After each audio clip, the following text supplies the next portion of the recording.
Welcome to Behind the Screen, episode 3 of I'm going to say 6. If you're watching this on YouTube in a week's plus time, you can verify, I guess, just by glancing at the title. But hi, I'm Comrade Bubbles or Ryan. I would have my pronouns below the webcam, but they made the font too small. But they them for anyone who's curious. I do not work for Onyx Path. I'm merely a fan that they have given a platform to, hence why it says Sluretian Vault at the bottom of the overlay and not Scardlands. This is all community content, but this is my community content creation show where I just write community content as something to do while talking to people, while talking about how to write community content, how to run games, answering questions chat may have. Obviously, this is for Scardlands, hence the Sluretian Vault tag, and it says. But honestly, just ask about any Onyx Path game. If I can't answer it in a meaningful way, I will try to direct you to someone or someplace where you can find someone who can, or someplace you can find those answers. I am disabled. YouTube's sick of this intro, by the way. Every episode. I am disabled. I do experience muscle spasms. Hopefully not on stream, but it can lead to rapid movements in my head and neck, which can be disquieting for some people to watch. But it can also lead to a stutter or slurred speech if it affects the muscles of my throat, jaw, tongue, etc. Oh, I guess the tongue is just one muscle, but throat and jaw particularly. On very rare occasions, the muscles around my eyelids and my eyes will start spasming, which makes it difficult to see, but I will try to push through it. If it does happen, I ask your forbearance with that, and I apologise if it is disquieting. I do also struggle with multiple trains of thought. This is just a thing. I will try to finish I'll try to finish what I'm talking about before moving on to the next thing. I'll try to acknowledge when people ask questions mid-train of thought, though. I do try. So if I'm not answering your question right away, that is almost certainly why. Sometimes I accidentally have my chat box as well, so I'm a professional. Something new for YouTube, I guess. Much like last time I streamed, so 2 weeks ago on the 24th of November, I had to wrap the stream up early because there was a Dead Man's Rust promotional stream happening afterwards. That is the case here, except rather than wrapping up, like 15 minutes early, I'm going to have to wrap up half an hour early because Onyx Path are inflicting me on you fine folk twice in one day, and I'm actually taking part in that stream. It's more traditional gameplay, like we're playing a one-shot, and hopefully it's a good time, but just to be aware, this show will be shorter than usual because I have to go and get ready for that. I have to sort out any lingering tech problems and refill on refreshments, beverages, that kind of thing. But if you do like Scardlands, stick around for that. Now, I mentioned Dead Man's Rush. You might not know what that is. I'll get onto that in a moment. But as ever, as usual, and also, I guess, a week out of date for people on YouTube, the best place to catch up with Onyx Path project and as a whole are the Monday meeting notes. You get some cool artwork every time. For instance, this Monday meeting notes header image is a hornsaw doing what hornsaws do. If you don't know what a hornsaw is a unicorn, but like heavy metal. Yeah. That was so cringeworthy. I'm sorry. Would that be what finally gets me removed from this channel? Anyway, because right now, Onyx Path are like halfway through? Yeah, halfway through their last Kickstarter of the year for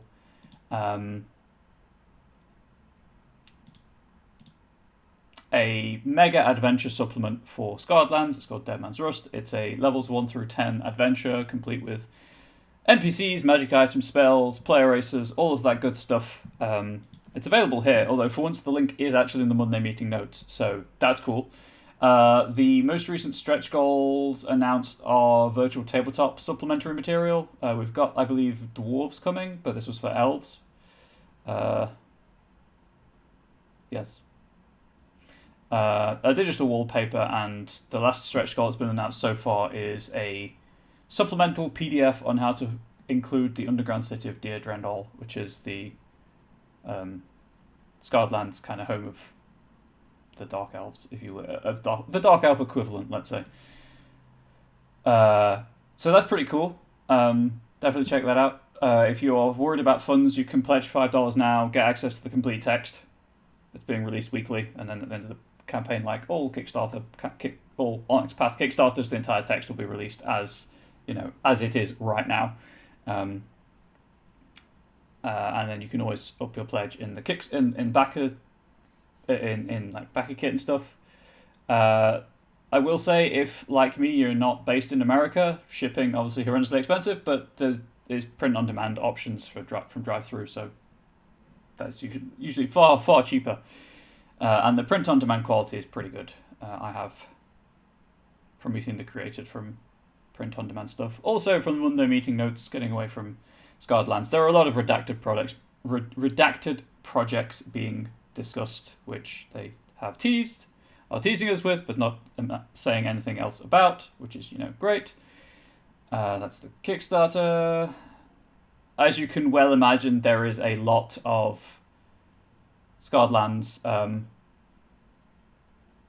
media links in the media section to the lore play videos about Scarred Lands lore and interviews and other stuff, and then the usual links to actual plays and whatnot that have appeared on the channel, and then updates on project timelines, which if any of those things are of interest, watch them like a hawk. I know I certainly do. I know that I'm very excited for the Scion Dragon, is it? No. Masters of the Mythos being ready for Kickstarter. And the Scion Dragon art for Kickstarter in progress. But I'm a huge Scion fan, so there we go. A lot of stuff's in that direction now. So next year, 2021, who knows? Maybe it's terrible as 2020, but we've got a lot of Onyx Path Kickstarters to look forward to. So, and books to look forward to, I guess, by extension. So, it could be worse. It could be worse. You could be stuck with me weekly, for example. Anyway, Monday meeting notes, Kickstarter. I think we're good to get started. So, as you... Oh, I haven't zoomed in. I do beg your pardon. I will zoom in for people who may have this on mobile. Nope, 125. Hopefully that's large enough for you to see. That is still going to scald my tongue. I'm going to leave that T for a moment. T in air quotes. Yes, so People of the Snow being a supplement to go up on the Slurration Vault, featuring new player options. Those of you who have been here before, you'll know what they are, but those of you who haven't, you won't, logically following. So, you can see what my headings on the left. I use headings a lot for formatting and for document navigation. And if you are interested in community content writing, I cannot stress enough the importance and usefulness of using headings to aid in navigating through a document. Anyway, so 2 player races, Geist and Ursid. Geist being heavily inspired by the Hollow Legionnaires, but people who have died from various causes on the, I guess, in the Arctic tundra of Fenrilik, which is what this supplement is for. And Ursid being heavily inspired by the Manticora and the Asathi, and the Slytherin being a race of bear people, I guess the Sutak. Ironborn, sorry. Never called them Sutak. Being a race of bear people. How those both figure into the Divine War, they probably won't, because the Divine War never reached didn't really impact on Fenrilik. So you can have your own creation mythos for the Geists and the Ursid. Good luck with that. I am here to provide tools for you to use in your own games. But the rest of it, as you can see, is subclasses for every one of the classes in the basic rules, core rules, the SRD, for 5e. So far, we have done Path of the Hunter for the Barbarian. So a Barbarian who actually excels when working as part of a team, rather than being the solo tank the Barbarian is usually portrayed as. The College of the Long Dark Bard, a bard focused on discipline and unsettling their opponents. And last time I just watched the viewer count spike and then drop again. Was it my face, or is it because it's not actually gameplay? Who knows? Last time we got most of the way through the community domain for the Cleric. The only feature that was not finished was the Safeguard feature. So as a reminder, the community domain Cleric is a Cleric focused around strengthening their community during the long polar night of Fenrilik. It's ambiguous which gods have the community domain. That's something that you can totally sort out for your own games. I mentioned the Ushidani in the kind of flavor of the subclass, because a large part of this certainly a large part of this season is about how you can tie the. Those headings are all different. Is how you can tie the mechanics of a subclass to the. Interesting. To its narrative, or the other way around. How you can take the narrative of a subclass and mechanically implement them.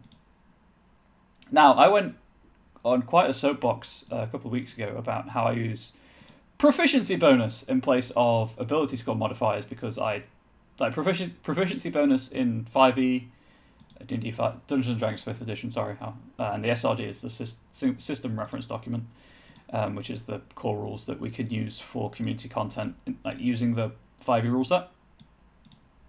About how I like to use proficiency bonus because it goes up. It's a reflection of character improvement, of learning how to use your talents in better and more varied ways. Because it wasn't something that wizards typically do in their 5e books. And then Tasha's Cauldron of Everything came out, and everything they use is proficiency bonus. So I was like, gosh darn it, they stole my thunder. There we go. So community-focused clerics turned out to be sort of like a watch person. So proficient in insight and perception, just because of aware of things. I might do something with this to add if you're already proficient in these skills, something else.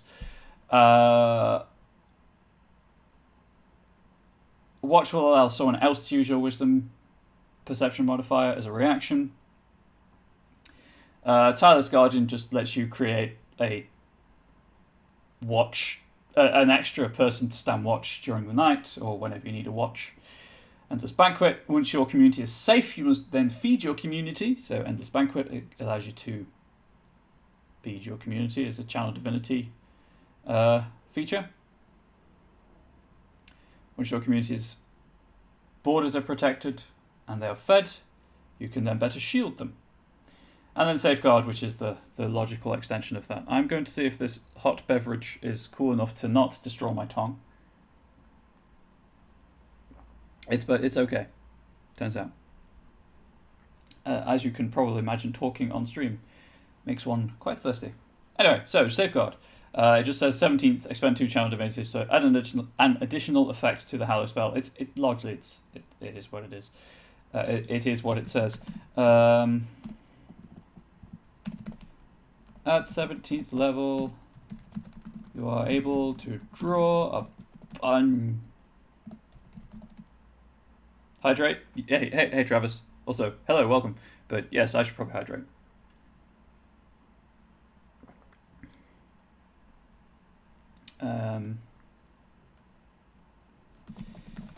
Divine magic to protect, to better protect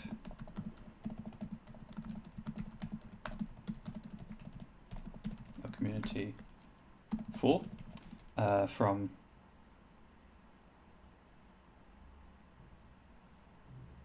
getting ready to slaughter. I mean, play. Yes. I'm preparing myself for that in the background. I'm also finishing the stream about 10:30 EST, just so that I've got time to get myself sorted, so we can do the tech for that stream. Just so you're aware, Travis. Better protect your community from.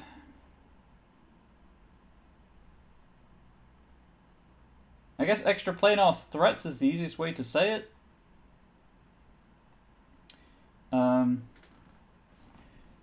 I've also learned this time, I've just got the PDFs open in my web browser, because it's far more reliable than Adobe Acrobat is for some PDFs. For other PDFs, it's fine. I don't understand. I think it's a page count thing.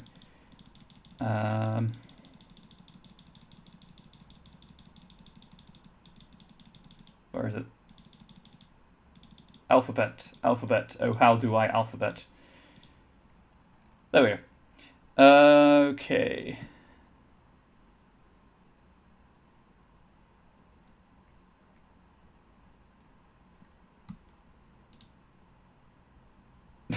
Sweat or sweet. Either works. I got what you meant.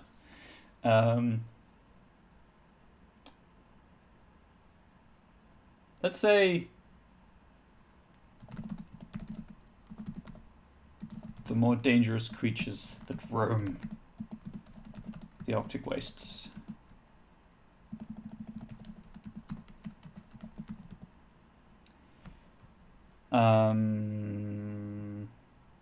So Hallow's a cleric spell. I did not provide it as a domain spell.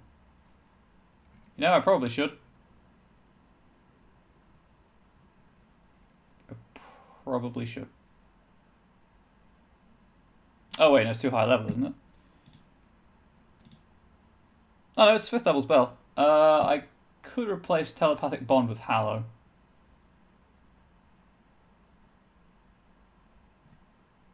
Nope, I know a way around it. I know a way around it, it's cool. Does Hallow, I believe, has a material... Oh, frame drops.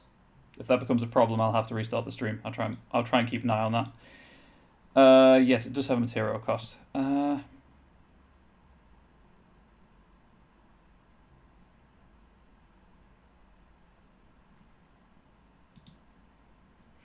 Okay. You may expend 2 uses of your Channel Divinity feature to cast the Hallow spell.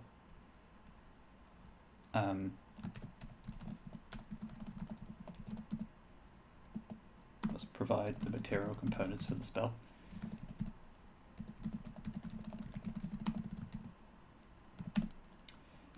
When cast in this way, you may add an additional effect, I guess, from the list provided, because it's pretty comprehensive list. Yeah. Yeah, let's go with that. You may add an additional effect from the list provided in the spell description. Quick mention about the wording I've used there. Hallow takes 24 hours to cast, so I'm not going to remove the casting time requirement. Hopefully that's implied. But sometimes when you use non-spell, when you use like a class feature to cast a spell, like you don't have to provide the material components, but I wanted to point out that you do. And also, because it takes 24 hours to cast Hallow, it's sort of free because you're going to get the Channel Divinity back at the end of a long uses back at the end of a long rest, which in theory you'll be doing immediately after casting Hallow, because otherwise you'll have a level of exhaustion.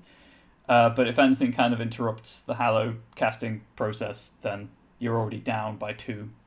So it's risky if you think you're in danger, but if you're not, it's just a safeguard, as the feature says. Hello, Tavern Tales podcast. I'm happy with that. So, Druid, Circle of the Aurora. Oh, yes. For those who have not been here before or need a brief reminder, ignore all of the names in the feature boxes for subclasses I haven't typed up yet. I copied these from my Patreon Google Doc with subclass creation.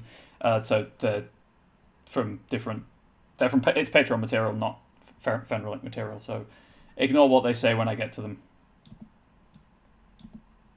I actually was going to keep circle spells because I might add some circle spells. Not every Druid subclass gets extra spells, so we'll see. I also had another idea. Anyway, the Aurora is a distant mystical force that surges through the night sky above Fenrilic, again, the roof of the world, the northern Arctic continent.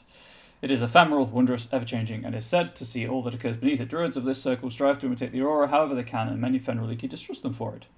The falling snow is certain, the intention of the aurora is not. There's a common saying at the roof of the world, and is often taken to mean you should not trust the capricious people drawn to the strange source of power. Fun fact, 1 second. In, I want to say Sweden, Northern Europe, at least one of the Northern European countries, the aurora is believed to come from the static of a fox's tail as they run through the snow. And then that just rises to the sky. It's called foxfire. Anyway. Yes, circle spells. I don't know whether to have like a whole list of circle spells or just be like, here are 2 spells that you know for being part of this circle. I also need to check a spell is in the SRD. It is. We're all good.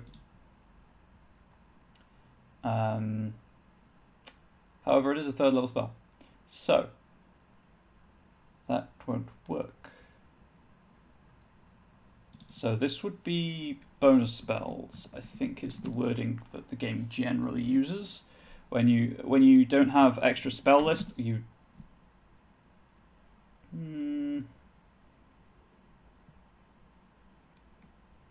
When you don't have additional spells added to your spell, like automatically prepared at levels 1 for levels 2, 3, 4, and 5, which is what these spells are. I think it just calls them bonus spells. I think I could check that anyway, and then Aurora Shape. Why can I not spell? What is it about having people, in theory, watching or listening, that makes me not able to spell? Anyway, get you out of here. Title. I'll probably rename that. Kind of cheesy.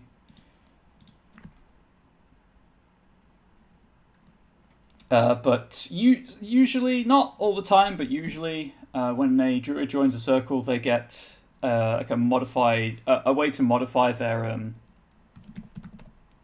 wild shaping ability. So I just put wild shape modification there.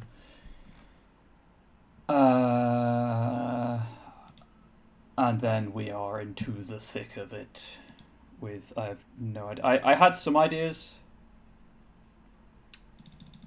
Bear with me 1 second. Warlock, Ranger, Druid. There we go. Yeah, bonus cantrip. There we go. Circle spells. Yeah, that's because the circle of the land is the wizard. There we go. So 6th, 10th, and 14th. Excellent. Why are the PHP uses circle spells instead of bonus spells? The PHP uses circle spells instead of bonus spells when it gives you like all of these extra spells to learn. It gives you a bonus spell when it says you learn additional spells. I'm not saying all of these spells are added to the Druid spell list because then they're going to be removed. So you know what? I will get rid of this right now. PHP can go to hell. This is my supplement, damn it. Anyway.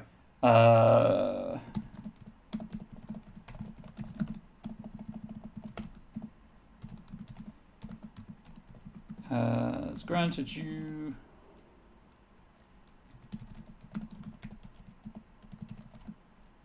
ability to cast certain spells. When you...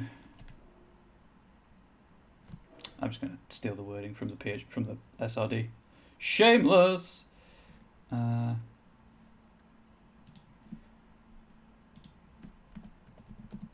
Choose this circle. 2nd level. You learn the light and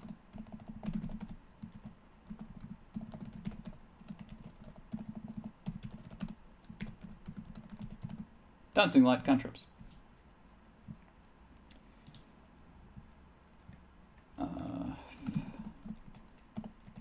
So, for context, what I'm trying to explain poorly, perhaps, is the Circle of the Land Druid has a feature called bonus spell, bonus cantrip, sorry, because you learn an additional cantrip when you join that circle. Additionally, when you reach, I think 5th level for 3rd level spell slots, right? Quick, test my brain, test my brain, test my brain. Yeah, 5th level.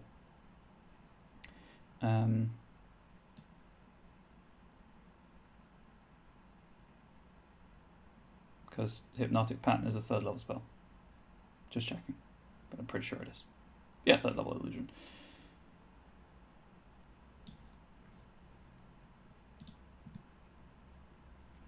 When you reach 5th level, you always have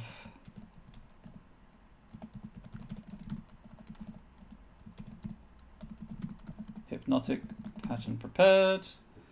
I should have... Why did I scroll back through the SRD? Because I need to go back to Hypnotic Pattern to see if there's any caveats I need to make about casting it.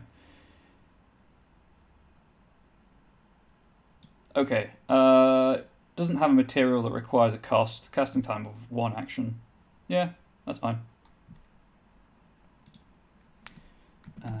And may...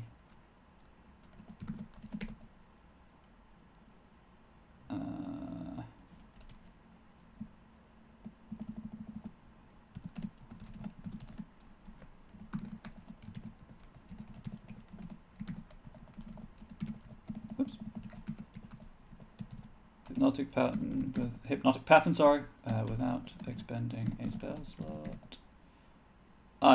That is not the right wording. I'm being completely honest with you. I'm trying to think of an existing example.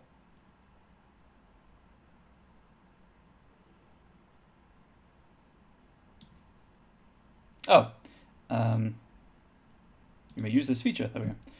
You may use this feature to cast Hypnotic Pattern without expending a spell slot a number of times. We'll do your Wisdom modifier. In all expended uses at the end of a long rest. I mean, sure, I could be thematic and tie it into... You regain all expended uses every day at dawn, which is what Tasha's did a lot of, and I don't like it, because if you're dungeon crawling, how do you know when dawn is? So long rest just seems to... I prefer long rest anyway. That's my soapbox. That's my hill. I will die on it.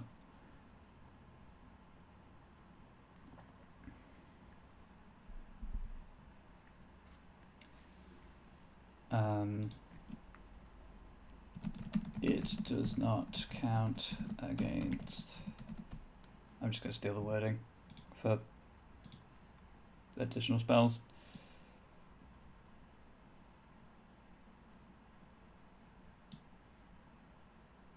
And it doesn't count against the number of spells you can prepare each day. Does not count... Oh, whoops.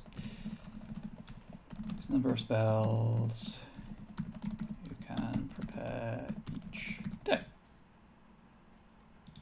Let's have that as a new paragraph. There we go.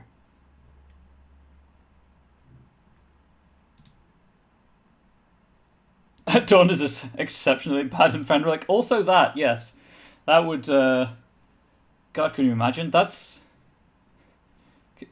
So, for people who don't know, the D&D 5th edition Dungeon Master's Guide offers some alternative rules for changing the feel of your game. And one of the examples given is that if you want it to be like grim dark, a long rest takes a week to complete, and a short rest takes 8 hours. If the sun is not above the horizon but there are still light, does it recharge every round? Not with all uses at the end of a long rest. It doesn't. I'm not going to put short rest either, because potentially having 5 extra 3rd level spell slots is pretty big. Especially considering Hypnotic Pattern can take someone out of the fight potentially multiple people out of the fight, and creatures, for up to 10 rounds. It's a pretty undervalued spell, actually. Anyway, I do not need this table because it's bonus spells, not additional spells. The aura shape modification is there.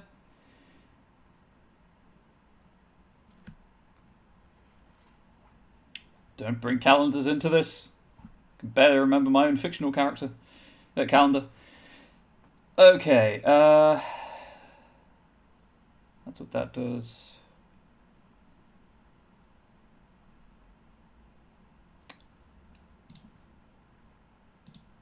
I realised I have the Scardlands player guide open as well, so I can look at the Druid examples in there. I'd be like, hey, this is how metal the Druid subclasses are. Already metal. You're considered to be Titan Spawn.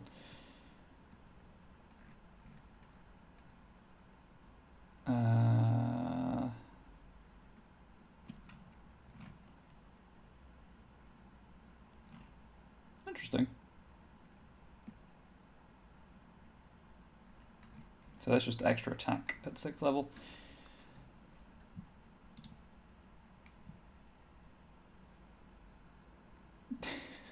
You hate calendars and maps? I had noticed your distaste for maps. Anyway, so 6th level feature.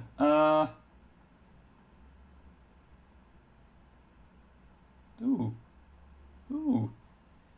Okay, so I've established that they are capricious, or seen as capricious, ever-changing, unpredictable.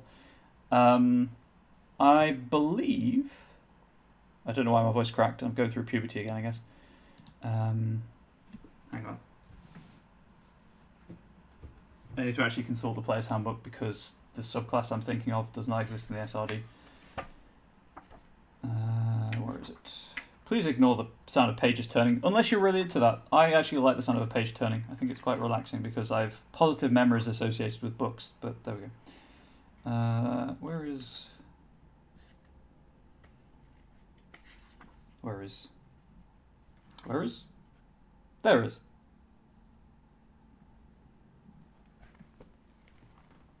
Okay.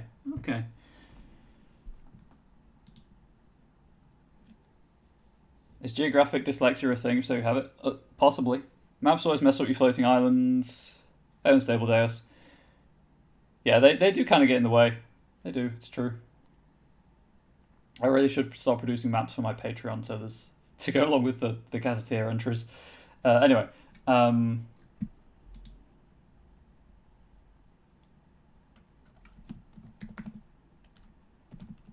Coronal Flare. Woo! Sounds cool, but what does it do? Please tell us. I'll tell you if you listen.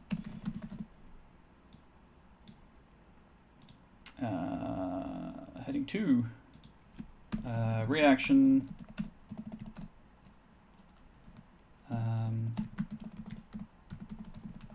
Impose disadvantage. Deal radiant damage. There we go, that's what it does, I've told you. Imposes disadvantage, deals radiant damage. More importantly, it's heavily inspired by the warding flare from the Circle of Light Cleric. And I'll probably steal the wording of that so that it, passes muster with the style guide. But the intention being that if someone attacks, I'm going to say the Druid or an ally within a certain range, the Druid kind of lets out a brilliant wave of the Aurora. Well, I just like the word Corona. To temporarily blind the opponent. I don't think I'll have the blinded condition, but it will be distracting, certainly, and also deal a bit of radiant damage. They also illuminate the area temporarily. Who knows? Don't want to stack too many effects.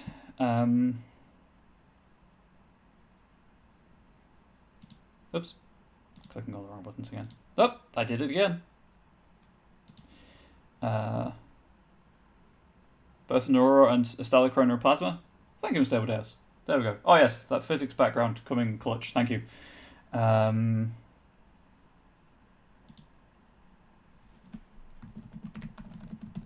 with the light. Sounds cool. Again, what does it do? I mean, I hope these things sound cool and that they encourage people to pick the, the document up, and play these subclasses.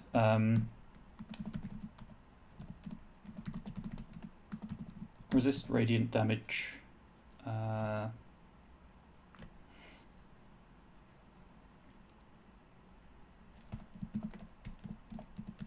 Explode to impose blind.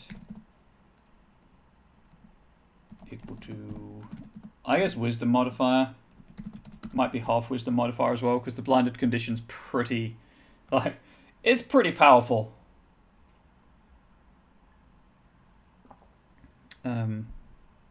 For perhaps obvious reasons.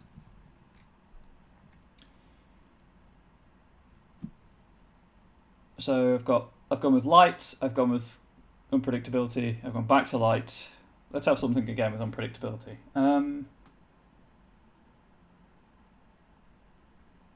So I've had the imposed disadvantage, deal radiant damage.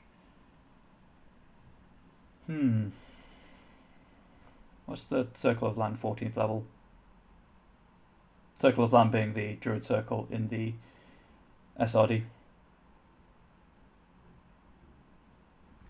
Okay, and the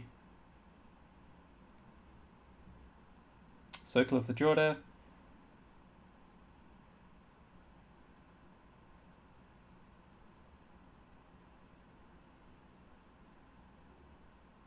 Ties into the Animal Companion. Cool. That doesn't really help here because there's no companion. Could do a teleport effect.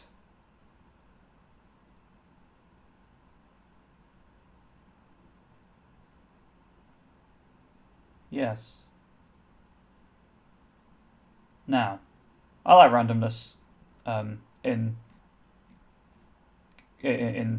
things.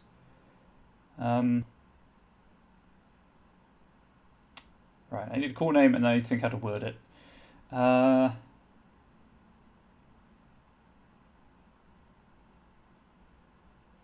Or think how to word it and then use that to inspire the cool name. So rather than, so this is the 14th level. Okay. From 14th level, you can, it's the Aurora within yourself. To travel short distances quickly.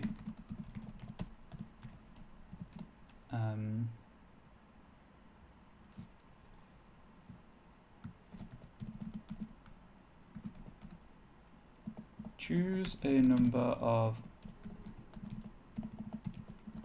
unoccupied spaces you can see equal to half your, I guess, proficiency bonus in this instance, because this is a training thing. Equal to half your proficiency bonus, which at this point I don't need to put a minimum of 1 because it'll be like 2 at this point.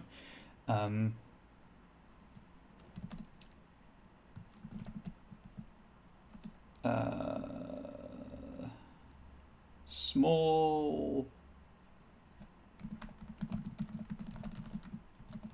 streamers of the Aurora appear at those points. I need to also say, I need to do this as well. As an action, choose a number of unoccupied spaces you can see equal to half your proficiency. Small streamers of the Aurora appear at those points, providing light equivalent to a torch.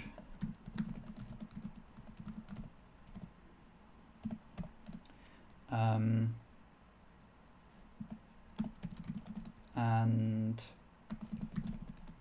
in there for 1, the game uses the number, so for 1 minute. I think it uses the numeral 1 for durations.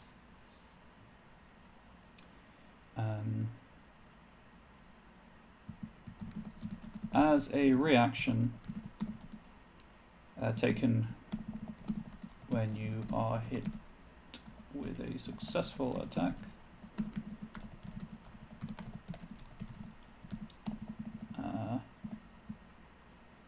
nope. taken when you... Let's say when your hit points are lowered. Because I wanted to encompass both spell and weapon attacks. As well as other things that don't qualify as either of those, like a aura effect that just automatically deals damage, for example. As they're actually taken when your hit points are lowered. Even better, when you lose hit points. I don't want to tie it specifically to attacks, is what I'm trying to say. Anyway, as their action taken when you lose hit points, you may teleport from your current position and appear at any of the remaining streamers. Streamers is the wrong word. Well, I mean, I guess it's the right word, but it's clunky for the purposes of this. Oh, I guess I could just say small aurora, right? Is it aurora? I don't know. How does language work?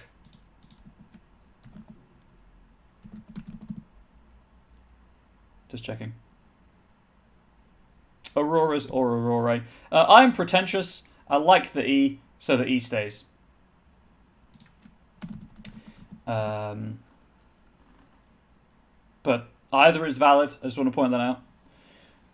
Appear at any of the remaining aurorae.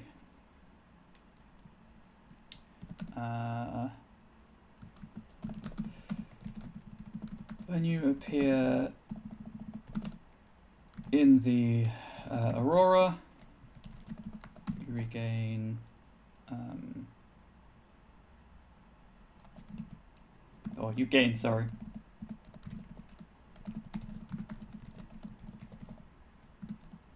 Hydrate. Create a chameleon. Thank you for reminding me.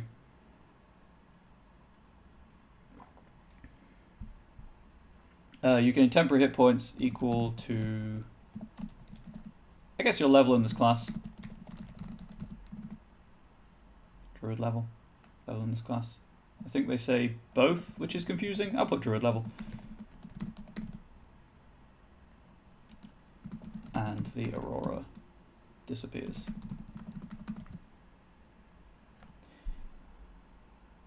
Choose a number of unoccupied spaces. Let's say within 30 feet that you can see. So, from 14th level, you can use the aurora within yourself to travel short distances quickly. As an action, choose a number of unoccupied spaces within 30 feet that you can see equal to half your proficiency bonus. So, I believe that'll be 2 at this level, and then increasing to 3. Small aurora appear at those points, providing light equivalent to a torch, and remain there for 1 minute. As a reaction taken when you lose hit points, you may teleport from your current position and appear at any of the remaining aurorae. When you appear in the aurora, you gain temporary hit points equal to your druid level, and the aurora disappears. I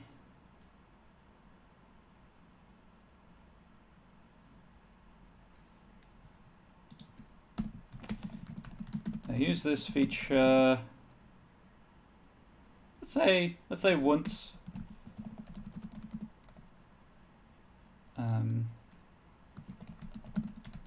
The use of it at the end of a short or long rest, because that's a decent number of temporary hit points. It's a get out of jail thing. Yeah, I'm happy with that. I think it really didn't help me with naming the feature, but I've got the feature written, which is the important thing.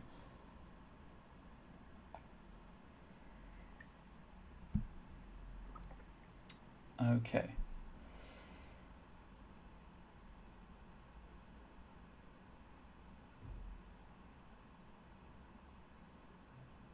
Really didn't help with the name. Oh dear. Travel.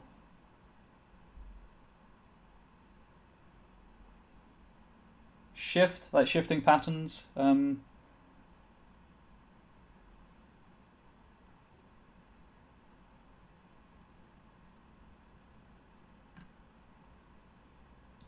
For now, I'll just call it Guarding Aurora, but who knows if that will be the actual finalized name. Just copy that into the table. Change the heading. Okay, so back up to the top. Bonus spells, done. When you choose the circle at second level, you learn the light and dancing light cantrips. Additionally, when you reach 5th level, you always have Hypnotic Pattern prepared. It does not count against the number of spells you can prepare each day.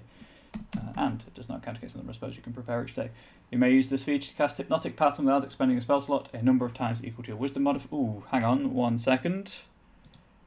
Something that I did pick up in, again, Tasha's, is they don't always tell you what level spell slot an effect is cast at. I believe Hypnotic Pattern doesn't have any benefits for upcasting, but I want to check.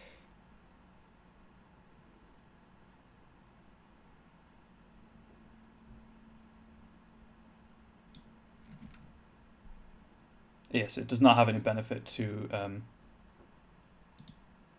upcasting. So that's fine. It doesn't let you cast the lowest level unless otherwise noted. Oh, that's fair.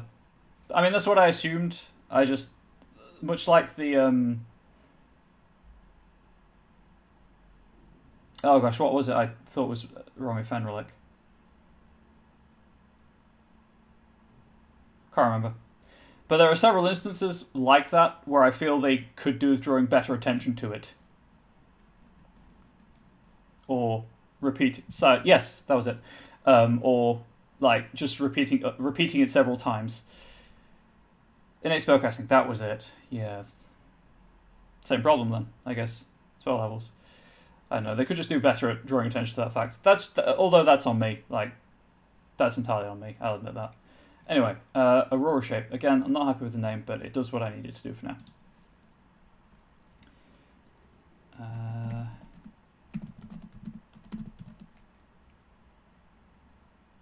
From second level, you are able... Silence in the Scarlands? Hey, look, a Titan did it. There, that's how you get Silence in the Scarlands.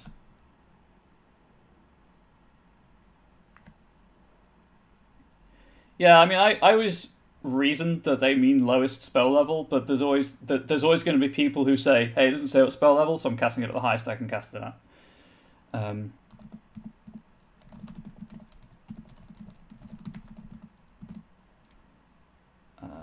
take on certain aspects of its power.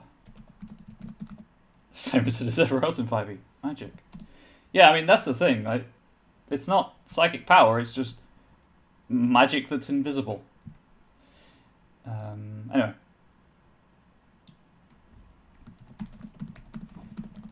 You may expend a use of your wild shape feature to take on a magical aspect.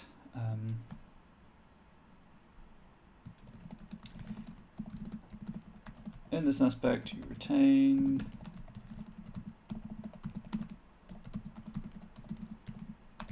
game characteristics with the following changes.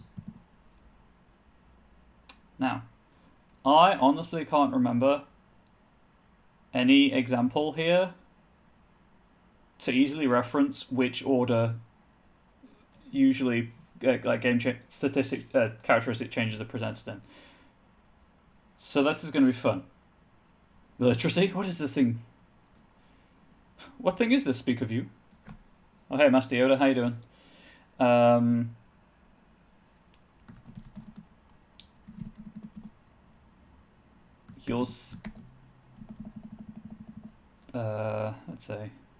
Let's see.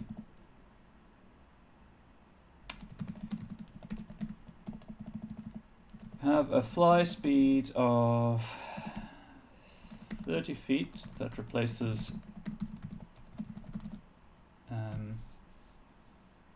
any other movement speeds you may have.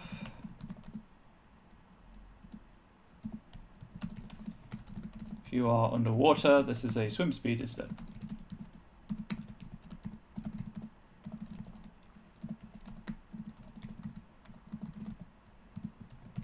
You have... Now, I'm aware that down here I've given resistance to radiant damage.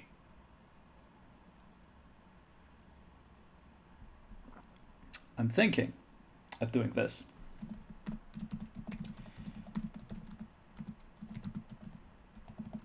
Resistance to radiant and necrotic damage at 10th level. If you would take radiant damage,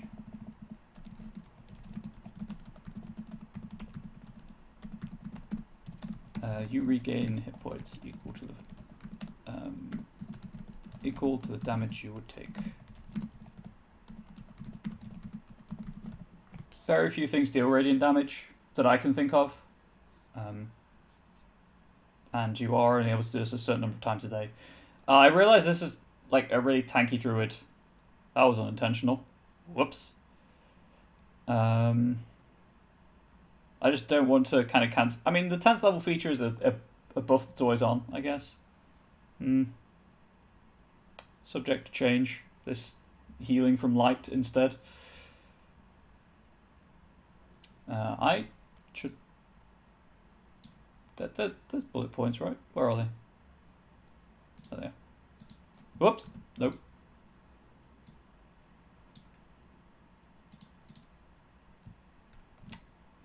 Fine. I'll put a line return in. There we go.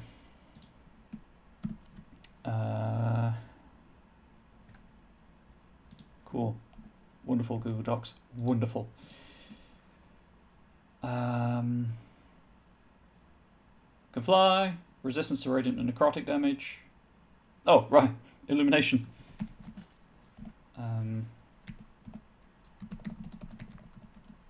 Shed bright light in a 20 feet radius. Light in a 40 feet radius.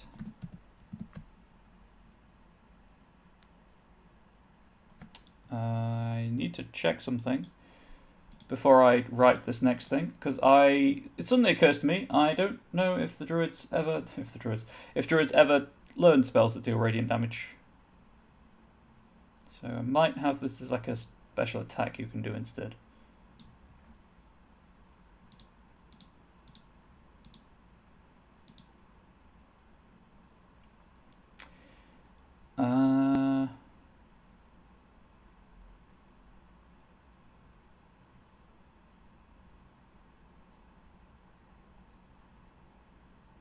Having a brief look.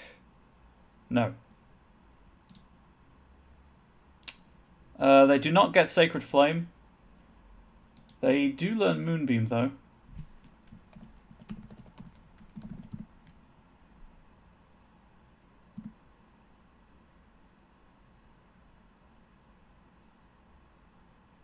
But I think that's the only one they learn. So having a feature that allows you to reroll damage on radiant damage, probably not the best.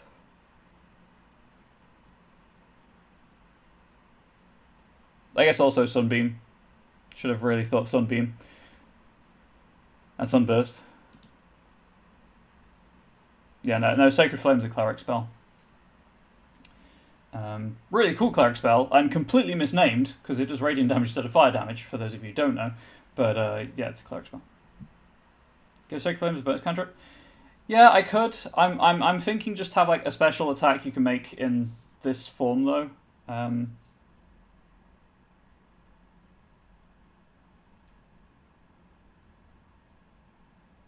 Yeah, it should be Halo Light or something.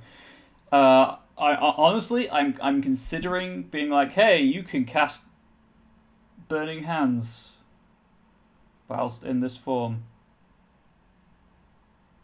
Maybe not explicitly Burning Hands, but, you know, a small cone effect. But I guess a bit weird. I could just take it. I could just do the... Oh, no, of course, this is the idea I had earlier. you gain access to a special melee weapon that co-age lightweight. Excellent. You are considered proficient with.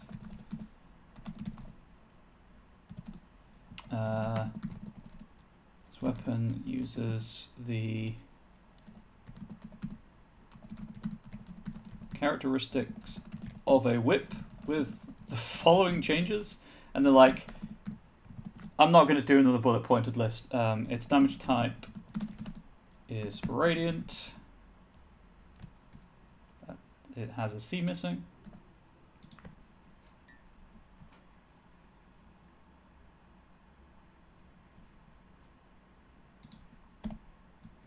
That was the wrong its. Stupid its. Breaking the rule.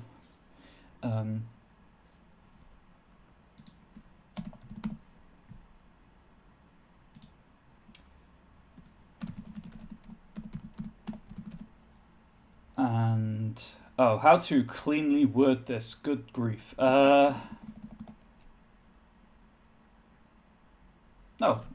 Its damage increases. I'm just going to steal the wording from elsewhere because that is what you do with style guides. People don't know.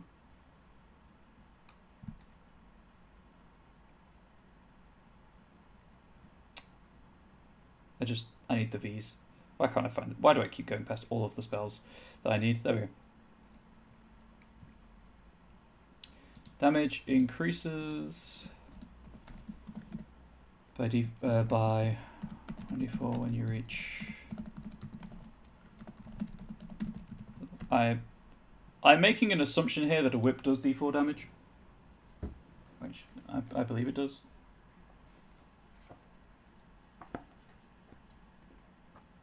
Again, sorry if you don't like the sound of pages turning, but it's the quickest way for me to do it. Yeah, 1d4 slashing. So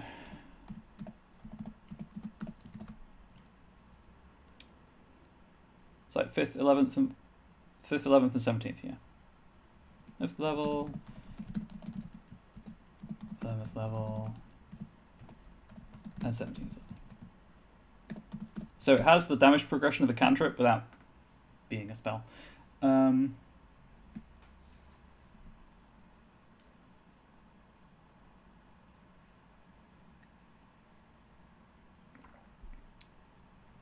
So fly speed to replace any movement speeds, resistance to radiant and necrotic damage, shed bright light in a 20-foot radius. I guess also you gain dark vision if you do not currently possess it.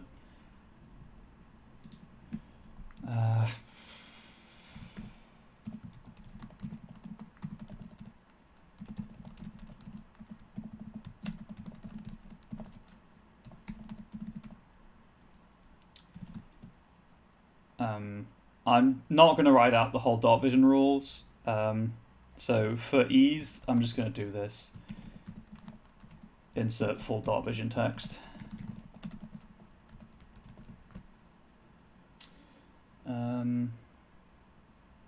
I think that's good. Fly speed, dark vision, resistance to 2 damage types, you glow, and also the fancy schmancy whip.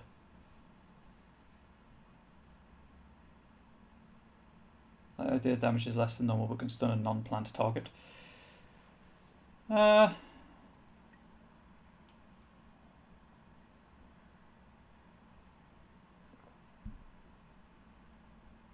Ooh.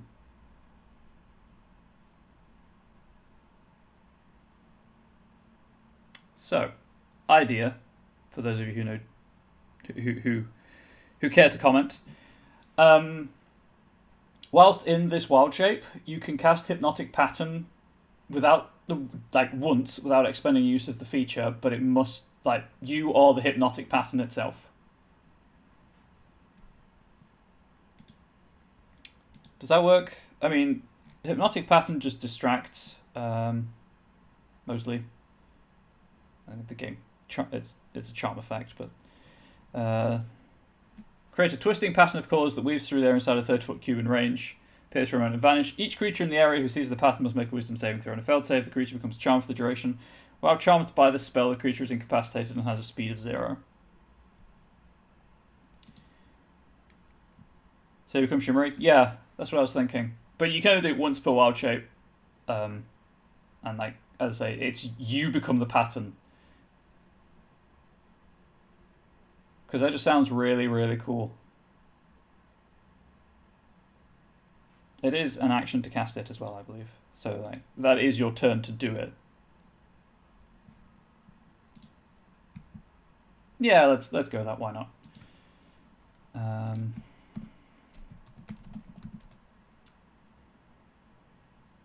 Okay, bonus spells doesn't work because I want to reference the feature.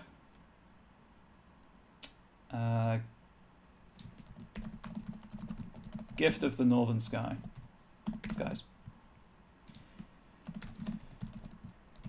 Your gift of the Northern Skies feature once without expending a use of it. If you do this, shouldn't you shed light instead of having dark vision? It's both. So you have dark vision because you are a source of light. No, that's fine. That's fine. Please do question. My reasoning being, as you are technically being made of light, you can see pretty well, but also other people will be able to use you to see by. You must be the... pardon me, sorry. I drank my lemon and ginger too quickly. I guess just you are the source? No.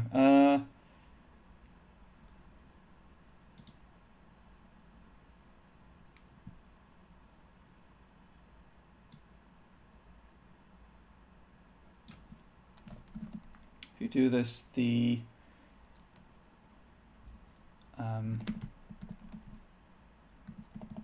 spell must be cast from your space. Does that work? In, I guess, technically, not from, in your space.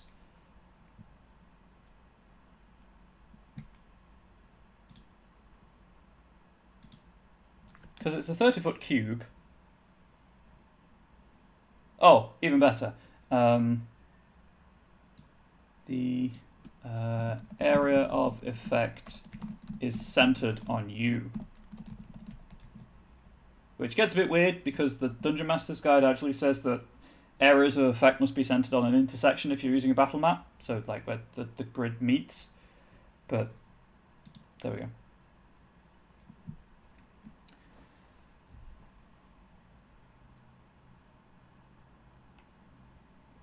I think that passes.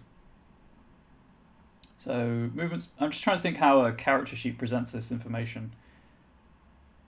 Movement speed, and then I believe damage resistances, and then special sensors, then abilities. Obviously I'm thinking about this as a NPC character, and then any actions or attacks. I think that's the way that it presents it on the character sheet, or like the NPC stat block. So fly speed or swim speed, because flying gets weird underwater. Resistance to damage types.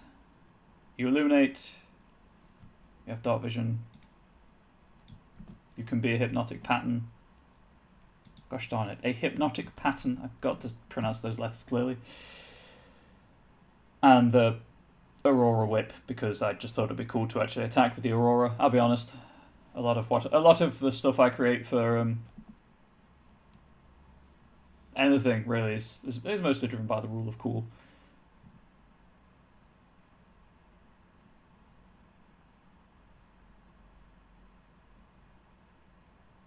Anyway, 6th level.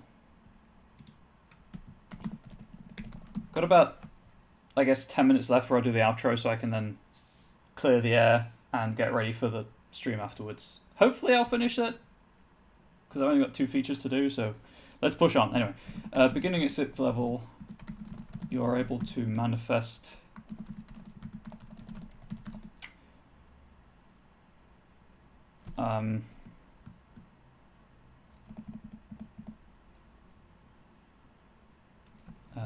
I'm going to put Aurora Shape for now, but I'll probably change it. It sounds silly. Part of your Aurora Shape in as a defense mechanism.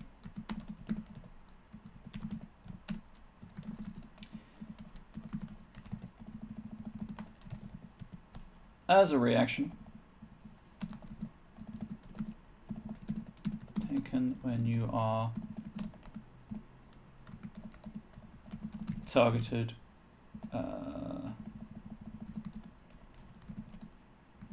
by an attack. I guess with an attack. When you're the target, there we go. Target of an attack from a source you can see. No.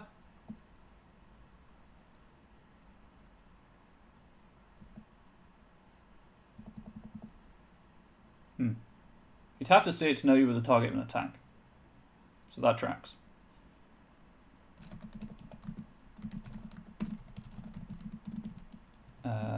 You may impose disadvantage on that attack roll.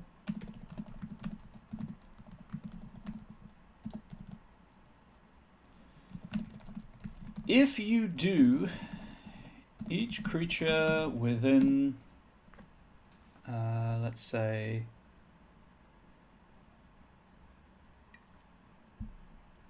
I'd say 20 feet. Why not? That's a pretty large area. Thinking about it naturally. Most auras are 10 feet, so let's do it with 10 feet. If you do each creature within 10 feet takes an amount of radiant damage equal to your wisdom modifier. Minimum of 1. Minimum? Minimum? What is this? Are people actually watching me make typos like that? Good lord. I should specify except you. Each creature except you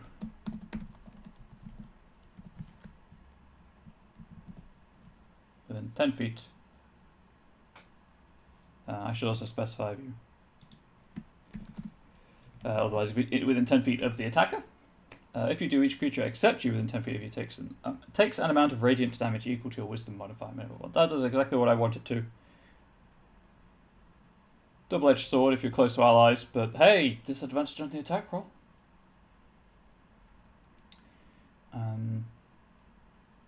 Cool. And then 10th level feature. One with the light.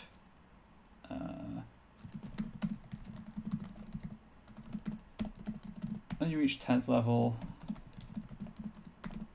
you have become part of the primal magic of the Aurora. Oh, gosh darn it. You gain resistance to radiant damage.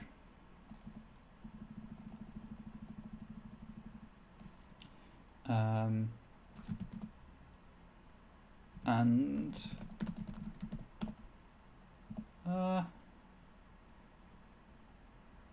short rest or long rest?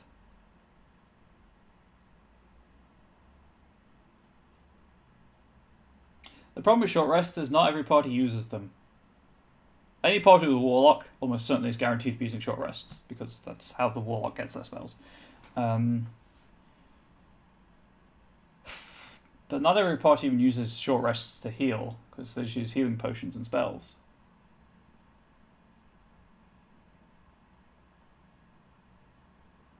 But if it's imposing the blinded condition, I mean, there's going to be a save, con save, to a maximum of 5. Well, I guess technically a maximum of 6 potentially, but usually to a maximum of 5 per usage of this feature. I'll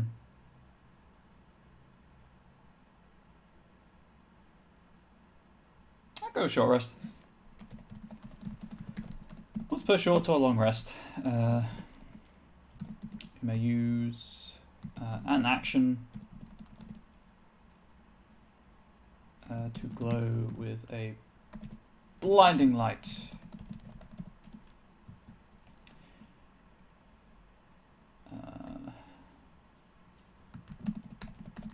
Number of creatures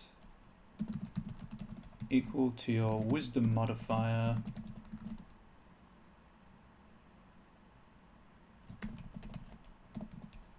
I'm going to put a minimum of 1, although I'd hope by this point that you don't have a wisdom modifier of 1 as a druid.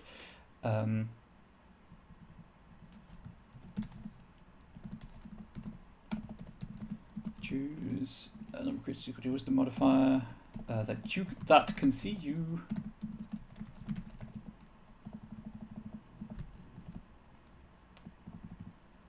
Number of creatures within range equal to your wisdom modifier that can see you. I think that's the way it's usually worded. Within 20 feet equal to your wisdom modifier that can see you must attempt Constitution saving throw. Constitution. That's a thing. Saving throw against your DC is equal to your spell save DC.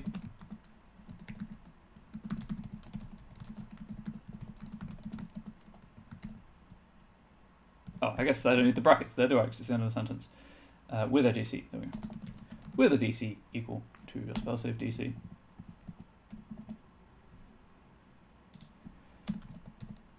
Those that fail are blinded for 1 minute.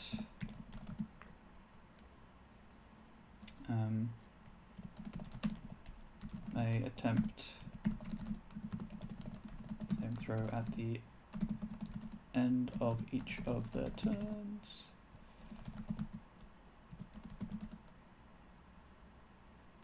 This is not the way these things are usually worded. I'm well aware of that, but it's what I'm using for now.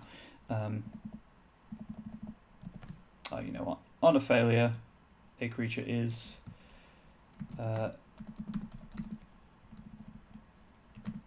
attempt saving throw at the end of each of the... Oops.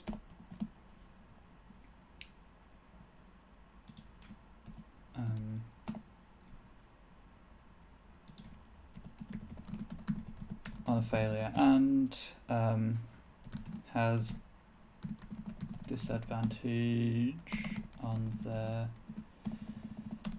the next attack roll they make or the end of their next turn on a success. I know I put a comma there. That should be on, not of. That should be first attack roll. So when you reach 10th level, you've become part of the primal magic of the Aurora. You gain resistance to radiant damage, and once per short or long rest, you may use an action to glow with the blinding light. You may choose a number of creatures within 20 feet equal to your wisdom modifier, another one, that can see you.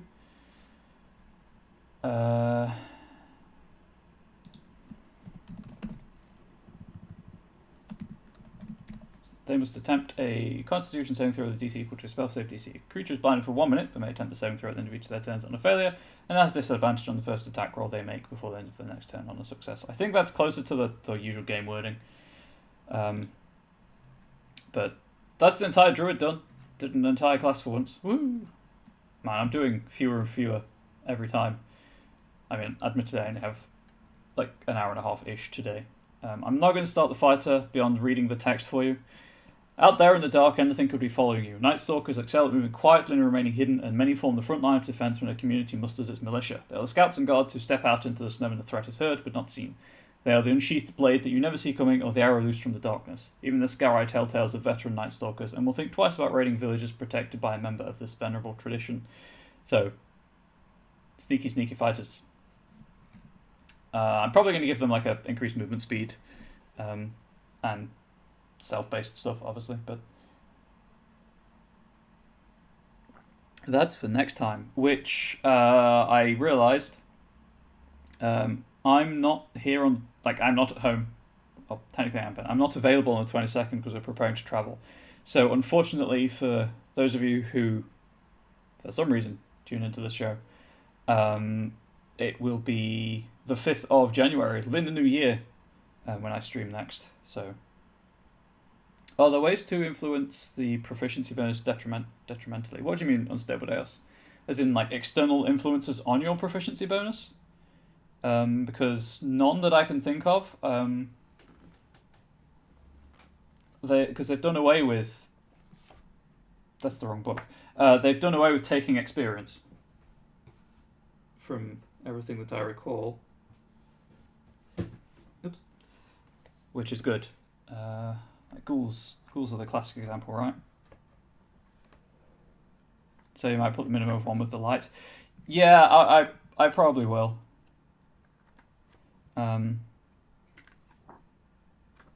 But there's no...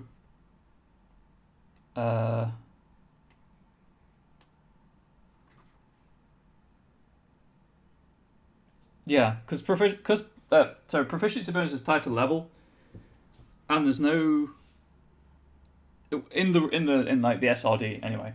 There's no way to lower your level. Creatures don't steal experience anymore. I've seen it done like homebrew stuff, and I hate it. I think it's a really, really bad way of handling mechanics like that, because personally, again, soapboxing, standing on the platform on the hill I'm dying on, like, I put a lot of time and effort into my characters, and I like the feeling of character growth, and losing that feeling is not good. And the people that I've seen implemented at their table have played older editions where it did happen, and they don't have the same attitude towards it that I do, but obviously. Anyway, that's, I'm not saying your fun is wrong, I'm just saying that as written it doesn't exist, and I don't like it personally. But if it works for you, it works for you. I was wondering if more is a thematic effect which could be applied from a different supplement. Again, no, there shouldn't be. I mean, well, technically there are effects that double your proficiency bonus, and I would assume, and the rules make allowances for halving your proficiency bonus, but I can't think of anything that does halve your proficiency bonus. But I will add a minimum of 1 here, just in case. It is you were right to question and to raise that point. Thank you. If I go through this and find any other instances where I haven't included a minimum, because it usually does say minimum of 1 anyway, I will do so. Anyway, that's the show. For this time, I've finished my Druid Circle of the Aurora. I'm mostly happy with it. I'm never happy with anything I create. That's just the creator's lifestyle, I guess. As ever, if you are interested in Onyx Path projects, products, timelines, status of the business, whatever, the Monday meeting notes are a weekly update about that kind of thing. Highly worth checking out, especially that sweet Hornsaw art for this week's Monday meeting notes. And for once, the Kickstarter link's in that Monday meeting notes, but here's the Kickstarter link for the ongoing Deadlands Kickstarter. Deadlands? Scarred Lands, Deadlands Rust Kickstarter. Deadlands is something entirely different. Levels 1 through 10 mega adventure, full of...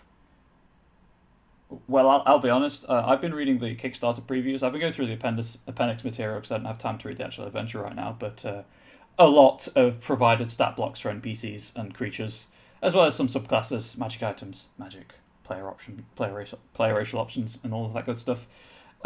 If you were interested in the stream and haven't checked out the show before, previous episodes can be found on my YouTube channel. It's Comrade Bubbles. I'm Comrade Bubbles on Twitter as well, if you want to chat. I am Comrade Bubbles on Twitch. I do try to stream 3 days a week. I took last week off as a holiday just to recharge. I'm on Christmas week off as well. Ordinarily, I would say that you can find me over there right in like half an hour's time if you have any lingering questions, but well, you can't today because in about half an hour's time, I'm going to be back on this channel. Woo! Thanks to Travis running a Scarred Lands one-shot that I have been given a seat in. I tried to make that sound really sinister, but I couldn't on such short notice. I've been practicing my vicious mockeries. I've got like 2 I'm happy with. It's bad. Like it's real bad. Anyway, so that's where I'll be in about half an hour's time. So if you do have any questions about the show, please do hit me up on Twitter or follow my Twitch channel. And then when I go live, in theory tomorrow, swing by and ask you questions. Unstable Dales hopefully can testify that the channel's not that bad. It's hopefully mildly entertaining. This video will go up on my YouTube channel a week from today at the very earliest. As I say that, I don't believe I put last stream's video up on YouTube, so there's like a 2-week delay on that one. Unstable Dales is in fact found there frequently, and I appreciate their support greatly. But all previous episodes are up on YouTube, apart from last stream, recording, I believe, with some sound material, 2 seasons of sound material, 1 season of Chronicles of Darkness, and then the first episode of this season for Scardlands, Frostlands of Fenric material. YouTube, Twitter, Twitch.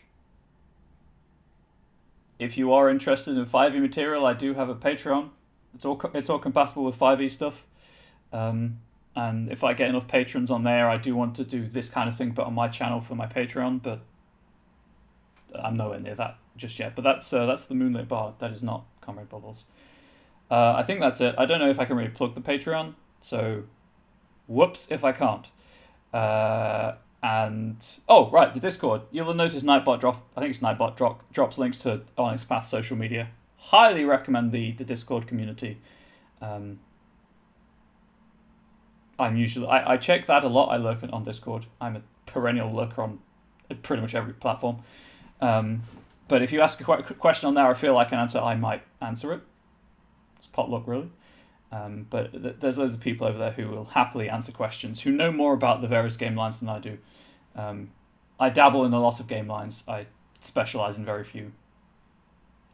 But I'm glad it was nice to see the creative process. That was the whole point of the show. I wasn't sure how people would react to it, because obviously if you're doing a role-playing game on Twitch, kind of the expectation is that you're playing the game, not writing content for it. But I hope that TM Ranik, I don't know how I'm pronouncing that, other people as well as they enjoyed the creative process. As I say, I'll be back in the new year. We'll be going Fighter, Monk, Paladin, Ranger, Rogue, Sorcerer, Warlock, Wizard. Personally, quite excited to see what I come up with for the Scarab Patron for the Warlock. And then the 2-player races, and then the thing will be finished, alas, and I'll have to find something else to work on. But there's a lot of materials between now and then, as I can do like 1.5 subclasses a stream. I don't know how to end these things, so all I'm going to say is I'll be in chat for a couple of minutes while the post-roll rolls, and then I really have to go and get ready for the Scardland stream immediately afterwards. T-Girl83, thank you for the reminder to hydrate. I'll have my lemon and ginger tea. I'll also be checking the chat during the Scardland stream as well. But if you have any questions you really, really, really, really want to ask, the post-roll is probably the time. So I'm going to push it over to the post-roll for about 5 minutes, and then I just end the stream.